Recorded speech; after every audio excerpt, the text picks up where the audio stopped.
बाबा भेंगांको भयंकर भविष्यवाणी 3 सप्ताह भितरे माड़ी आसुछि महाविपत्ति सुनामी करिदेब सबुकिछि छारकार।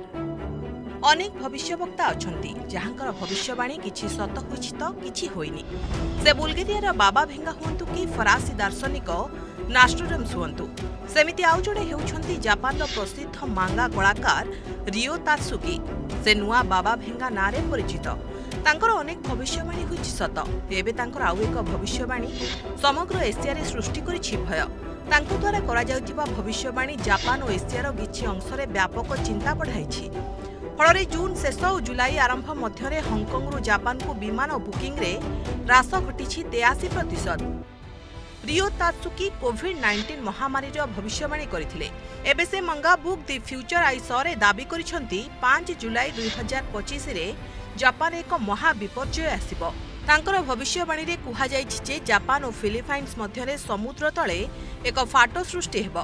कूଳରେ टोहकु भूमिकंप अपेक्षा 3 गुणरू अधिक उच्च जुआर उठिबो आ उपकूଳରେ माड़ हेबो। एही भयर प्रभाव एबे जापानर पर्यटन शिल्प उपरे स्पष्ट भावरे देखा जाउछि। हांगकांगरू जापान को विमान बुकिंग 83% ह्रास पाइछि। सुनामी पूर्वानुमान जोगु हांगकांग एयरलाइन्स चलित वर्ष जुलाई एवं अगस्ट पई दक्षिण जापानी सहर कागोशिमा एवं कुमामोटोकु उड़ाण बंद कर देइछि कारण चाहिदारे विराट ह्रास होइछि। जापान कार्यालयर महाप्रबंधक हिरोकी इटो कहिसंती जेउठारे आमे 80% सीट पूरण करने को आशा करिथिलु सेठारे केवल 40% बुकिंग होइथिला। ब्लूमबर्ग इंटेलिजेंस अनुसार आंचलिक विमान कंपनी गुड़िकरे विशेषकर बोइंग विमान परिचालना करुथुबा विमान गुड़िकरे 15 ରୁ 20% बातिल होइथिबा रिपोर्ट करा जाइछि। एही पूर्वानुमान जोगु हांगकांग उड़ाण बुकिंग मध्य गत वर्ष तुलनाରେ 50% ह्रास पाइछि। तथापि मियागी प्रदेशर राज्यपाल जोशिहिरो मुराई लोकंकु गुजबकु अणदेखा करी शांति बजाय रखिबाकु निवेदन करिसंती। से कहिसंती जापानी लोकमाने देश छाड़ी पळाउ नाहंती। दयाकरी द्वंद्वरे पड़ंतु नाही, जापान परिदर्शन रे आसंतु। रियो तात्सुकीଙ୍କ पूर्व भविष्यवाणी गुड़िक मध्यरु अनेक सत प्रमाणित होइछि।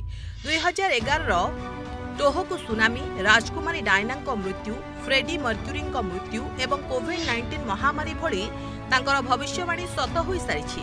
से एहा मध्य दाबी करिछन जे 2030 मसियारे कोविड रो एक नुआ एवं अधिक घातक रूप फेरिबो। तेबे सतरे कोन जुलाई 5 रे किछि घटिबो? तेबे एहा एबे एक बड़ प्रश्न। ब्यूरो रिपोर्ट, प्रमेय न्यूज 7 डिजिटल।